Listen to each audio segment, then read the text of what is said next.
Warahmatullahi wabarakatuh. Waalaikumsalam warahmatullahi wabarakatuh. Alhamdulillah saya bisa bertemu dengan Pak Guru yang kemarin sempat heboh nih. Masih heboh sampai sekarang. Masih heboh sampai sekarang ya. Pak Guru, tempo hari itu kan menggelegar lah bahasa saya. Pak Guru berani itu masuk ke sarangnya ini kan ya, ke Robito, nggak main-main. Dan di situ Pak Guru melampiaskan unek-unek yang luar biasa. Termasuk polemik nasab ini bukan karena kajian keiman, tetapi oleh pihak-pihak dari habaib itu sendiri. Betul. Nah, itu seperti apa bisa dijelaskan itu? Iya, jadi sekali lagi masalah habaib itu adalah bagian dari kultur keagamaan di Indonesia.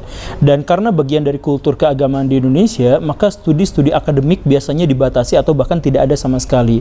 Karena biasanya dihalang-halangi oleh definisi-definisi atau tendensi-tendensi kesakralan. Jadi kalau misalkan sakral maka tidak usah ada. Misalkan tendensi kesakralan itu misal, adakah sampai sejauh ini riset yang menyebutkan berapa persen dari kalangan pesantren di Indonesia yang bisa sampai ke luar negeri dan menjadi akademisi misalnya. Studi terkait dengan hal ini sedikit sekali atau bahkan tidak ada sama sekali. Karena bahwa output pesantren harus ditempatkan di sini dan tidak ada urusan-urusan akademik menyangkut masalah ini. Nah, demikian pun dengan masalah nasab. Masalah nasab itu karena sejak awal memang sudah dijelaskan bahwa ini secara tradisional turun-temurun ada catatannya, maka studi-studi akademik itu memang tidak masuk ke situ.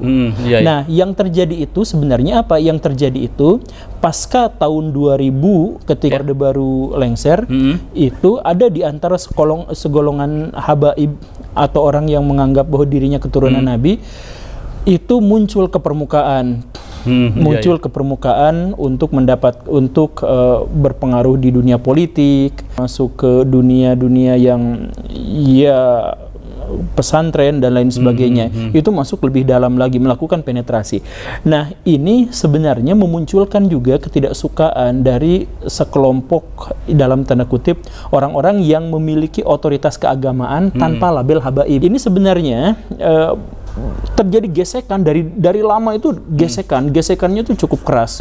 Jadi salah satu yang kemudian saya soroti itu adalah representasi perkelahian antara Banser dengan FPI. Itu kan Banser itu mewakili NU, FPI juga kan sebenarnya dibesarkan dari lingkungan NU. Kultur sama-sama NU. Tapi kenapa bisa bergesekan? Karena yang satu habaib dan yang satu lagi itu adalah non habaib.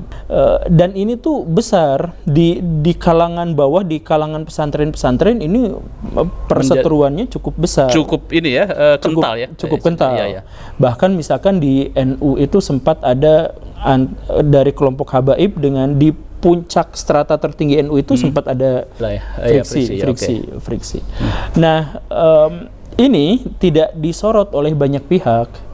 Jadi yang disorot itu adalah dari golongan habaib itu mulai muncul banyak sekali orang-orang yang menyuarakan sesuatu yang mengganggu gugat otoritas dari kiai-kiai kampung dalam tanda kutip gitu kan, bahwa saya Habib derajatnya lebih tinggi, bahwa saya Habib lebih mulia, bahwa bagaimanapun buruknya saya, maka saya tetap yang memberi syafaat kepada kalian semua. Jadi surga dan neraka itu sangat bergantung pada apakah saya meridoinya atau tidak. Ada di kalangan para habaib itu yang sampai mengatakan seperti itu. Ada di kalangan para habaib itu yang sampai mengatakan bahwa bahkan ketika ada orang yang ahli maksiat, ketika dia tidak taat kepada norma-norma dan formulasi agama, dia tetap bisa masuk surga dengan jalur VVIP kalau mencintai golongan kami dan lain sebagainya. Nah, ini di kalangan, kalau misalkan kita melihat Islam secara keseluruhan, yang Muhammadiyah antang-antang aja, saya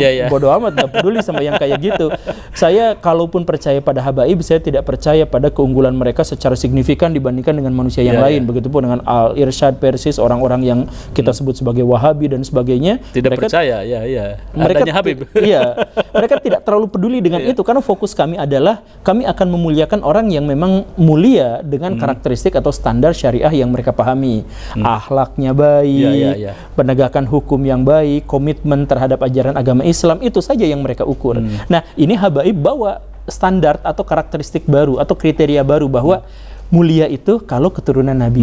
Nah, ada secara zati ya, secara zati bahwa itu ada kemuliaan itu turun temurun. Iya, betul. Itu yang diglorifikasi ya menurut betul glorifikasi. Bahkan sampai ada dibentrokan. Misalkan ada beberapa dari habaib yang sampai mengatakan bahwa keunggulan dari para kiai adalah kalau kiai itu misalkan melakukan maksiat, kiainya luntur. Kalau dia melakukan dosa, kekiaiannya luntur. Tapi kalau kami Habib mau melakukan apapun, darah secara genetiknya sudah nyambung bersama kami. Jadi kami tidak bisa jadi kalau kiai bisa jadi mantan kiai, Habib nggak bisa jadi mantan Habib. Tetap aja Habib ya. Tetap aja. Jadi kemuliaan mereka itu menjadi seperti itu. Nah, ini diperparah kemudian segelompok orang-orang NU itu diperparah dengan di luar NU, masyarakat awam yang seperti kita gitu ya, yang makan di warteg yang kayak gimana itu kemudian kesal juga dengan klaim-klaim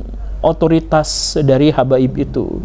Nah, makanya ketika muncul Kiai Imad, dan harus digarisbawahi bahwa Kiai Imad bikin tesis pun sebenarnya adalah reaksi atas kecongkakan dari orang-orang habaib itu kan.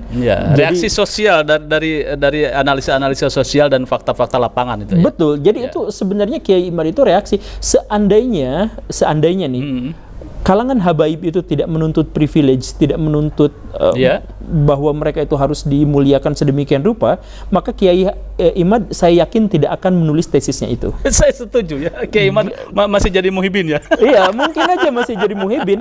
Yang membuat beliau itu protes itu kan adalah karena hal-hal buruk yang dibuat oleh para habaib itu. Makanya saya kemarin ngasih saran, bukan permusuhan, ngasih saran kepada para habaib, kalau mau polemik ini selesai dan para habaib itu dalam tanda kutip lah kembali mendapatkan tempat di hati masyarakat, itu oknum-oknum yang menyesatkan masyarakat demi mengglorifikasi diri dan kelompoknya, itu tertibkan dulu, hilangkan dulu orang-orang yang mencoba untuk ngurusin makam dan lain sebagainya, itu tolong ditertibkan dulu, karena masalahnya bukan akademik. Kalau misalkan akademik itu nggak akan polemik. Iya, setuju saya. Jadi saya sering sampaikan debat antara Einstein dengan Born itu tidak memunculkan polemik yang gontok-gontokan, itu nggak ada, karena debatnya akademik. Nah, ini pun nasab itu kan mereka dengan Gus Rumailnya justru malah cari manuskrip sebanyak-banyaknya. Kemudian kayak Imad juga nyari. Itu nggak berpengaruh kepada masyarakat. Berapa banyak di antara masyarakat itu yang baca kitab-kitab itu? Jadi artinya masyarakat itu tetap yang percaya karena sudah fakta-fakta sosial itu, yang benci ya tetap benci. Yang kemudian ini masalah sentimen nggak bisa dihentikan dengan urusan akademik. Saya setuju ya. Kemudian ini lagi nih tentang pendekatan ilmiah. Ini kan keduanya menggunakan ilmu nasab dah. Pak Guru kan mendekonstruksi kalau tidak salah. Betul. Nah, itu seharusnya seperti apa nih Pak Guru? Sebenarnya dekonstruksi itu justru ada di tangan Kiai Imad. Jadi Kiai Imad itu mengatakan bahwa tidak ada naskah sezaman yang bla bla bla. Istilah tidak ada naskah sezaman itu adalah istilah metodologi ilmiah modern, bukan metodologi nasab. Dalam metodologi nasab mereka sendiri mengklaim, mengakui dan menegaskan, bahkan membanggakan bahwa emangnya ada dalam ilmu nasab syarat naskah sezaman. Mereka kan justru malah mempertanyakan itu. Bahkan dengan bangga mengatakan gak usah kayak gitu selama dia dipercaya dan seterusnya dan seterusnya. Surah wal istifado ya. Betul. Metodenya Sedangkan Kiai Imad justru malah menggunakan pendekatan historiografi modern, di mana ada nggak naskah sezamannya. Nah, saya ingin mengembangkan dari apa yang telah diidekan oleh Kiai Imad, bahwa coba bisa nggak silsilah nasab itu kita uji secara saintifik. Jadi secara saintifik itu artinya juga melibatkan tes DNA yang Bapak kemarin sudah lakukan. Kemudian juga menggunakan historiografi tradisional, historiografi modern. Jadi bukan hanya pengakuan subjektif bahwa kalau ada orang yang mengaku tentang keturunan Nabi dan dia diakui sebagai orang yang soleh, kemudian dikonfirmasi oleh orang yang soleh yang lainnya, maka dia dicantumkan. Ya gak seperti itu. Kita menggunakan metodologi ilmiah. Karena apa? Jadi ilmu nasab itu Nah, ini ada, tapi nanti saya jelaskan. Ilmu nasab itu adalah ilmu yang diperintahkan oleh Allah Subhanahu wa taala, tetapi metodologinya itu buatan manusia. Sehingga metodologi itu harus berkembang seiring perkembangan zaman. Kalau berhenti justru malah mengingkari perintah dari Allah Subhanahu wa taala. Saya setuju ya. Jadi harus nah, ini kenapa berkembang? Coba misalkan ya, dari zaman Nabi sampai zaman berikutnya ada perkembangan. Kemudian nanti misalkan ada Imam Tobari berusaha untuk di zaman Imam At-Tabari sejarah dengan pseudo historis itu masih bercampur. Tapi nanti kemudian ada tambahan, ada perkembangan signifikan di situ. Tapi entah sampai mana historiografi Islam dan ilmu nasab salah satu di antaranya itu justru malah terhenti. Kenapa? Kenapa nggak dikembangkan aja? Jadi peradaban Barat, metodologi sejarah peradaban Barat itu sangat berhutang misalkan terhadap ilmu kritik hadis yang dikembangkan oleh Imam Syafi'i dan kemudian Ahmad, kemudian Imam Bukhari dan Muslim. Itu kuat sekali dari sana. Kenapa justru kitanya tidak gitu? Nah, oke. Iya, menurut saya juga sama Pak Guru bahwa ada ilmu rijalul hadis juga kan, perawi, pewarta dan sebagainya. Betul. Sehingga orang bisa melihat sahih dan tidaknya sebuah hadis. Kemudian ilmu nasab saya pikir setuju Kiai Iman bahwa mendekonstruksi sebuah metode nasab klasik katakanlah ya. Nah, mestinya ini beradu data karena nasab itu masuk ke dalam historiografi atau kesejarahan mestinya hampir sama faktanya dengan historiografi seperti itu. Betul. Betul. Jadi jangan anti terhadap. Nah, sekarang setelah saya datang ke sana justru malah banyak orang yang mempertanyakan definisi ilmiah versi saya gitu. Makanya sebelumnya saya ingin sampaikan bahwa sebelum datang itu ada banyak peringatan kepada saya, jangan datang karena kalaupun menang ya bakal di gimana dan mungkin saja bakal di framing. Ya beneran dong di framing.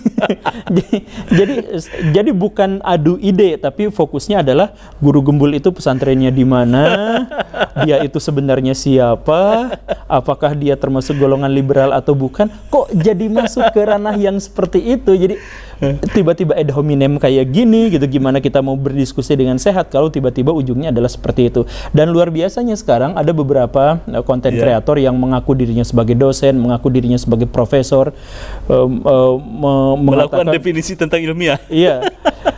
Dan luar biasanya apa? Dosen yang dimaksud atau profesor yang dimaksud itu ketika saya kontak, ayo kita diskusi terbuka. Kalau memang profesor atau memang dosen gitu ya. Oh maaf saya nggak ada waktu. Iya. Jadi kalau bisa Pak, kan Bapak di sini wartawan terkemuka dari negeri Antabrata. Saya mohon kalau misalkan Bapak mau, ini engagementnya cukup tinggi saya pikir. Saya tantang untuk diskusi pada seorang yang gelarnya itu profesor, yang gelarnya itu dosen, gelarnya siapapun terkait dengan definisi ilmiah yang ngaku di konten kreator di kontennya itu mau menguliahi guru gembul soal definisi ilmiah dan sebagainya. Ayo kita diskusi tapi sehat dan terbuka ya. Kita sehat, kita terbuka, kita disiarkan sama banyak ini. Jangan khawatir karena saya cuma guru honorer biasa, ya tentu saja punya kemungkinan kalah yang sangat besar kalau berhadapan dengan profesor dengan dosen, tapi ayo kita diskusikan terkait apa yang dimaksud dengan ilmiah. Apakah tauhid itu bisa kita ilmiahkan, apakah nasab itu bisa kita ilmiahkan dan sebagainya. Ayo kita diskusikan itu. Cuman kalau urusannya dengan Robitoh Alawiyah nanti lagi. Siap. Karena ya itu jadi cerita-ceritanya keluar dari hal-hal yang ilmiah gitu. Makanya saya bilang kemarin ke Robitoh Alawiyah, saya mohon maaf saya masih sangat menghargai beberapa orang yang ada di sana yang mengundang. Ada orang-orang yang begitu ramahnya, ada orang yang begitu terbukanya dan sebagainya, tapi mereka mengakui bahwa di antara mereka itu tidak terkoordinir satu sama lain sehingga tiba-tiba ada yang nge-framing saya ini seperti ini dan kemudian menjadi lebar gitu. Makanya ya khususnya ya yang gelarnya, yang bikin konten itu yang gelarnya profesor, yang gelarnya dosen itu di channel Bapak ini ayo kita diskusikan. Siap, kita tunggu closing statementnya ini terhadap polemik nasab ini. Kira-kira ini apa namanya penyelesaiannya seperti apa nih? Iya, penyelesaiannya seperti tadi atau saya contohkan contohkan aja langsung, misalkan dalam perdebatan kemarin itu saya melakukan kesalahan pada perhitungan angka. Sebenarnya bukan salah hitung, tapi saya pelupa. Jadi seharusnya 58, saya sebut 78, dan saya akui saja bahwa itu adalah bagian dari kesalahan saya.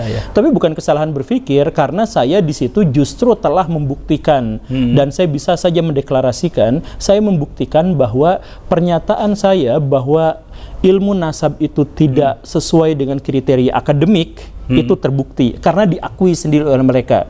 Mereka mengakui bahwa kita tidak mensyaratkan kok adanya naskah sezaman, misalkan yang seperti itu ya, atau misalkan bahwa kita akan percaya pada orang per orang gitu. Jadi sangat ketergantungan pada tradisi lisan. Nah, dan lain sebagainya itu kan sebenarnya sudah diakui oleh mereka sendiri. Jadi dalam konteks itu seharusnya sudah selesai bahwa ilmu nasab, karena saya mengatakan itu dan dikonfirmasi oleh lawan bicara saya pada waktu itu, ya sebenarnya sudah selesai bahwa ilmu nasab yang digunakan oleh Robito Alawiyah dalam hal ini bukan berarti salah, tapi tidak memenuhi syarat akademik. Nah, terkait dengan syarat akademik, ilmiah, apakah tauhid bisa diilmiahkan dan sebagainya, ayo kita diskusikan ulang. Terima kasih. Ya, bagaimana nih komentarnya? Kita tunggu nanti perdebatan antara sang profesor dengan guru Gebo. Terima kasih Pak Guru. Ya. Jangan lupa like, share, subscribe pada Suara TV.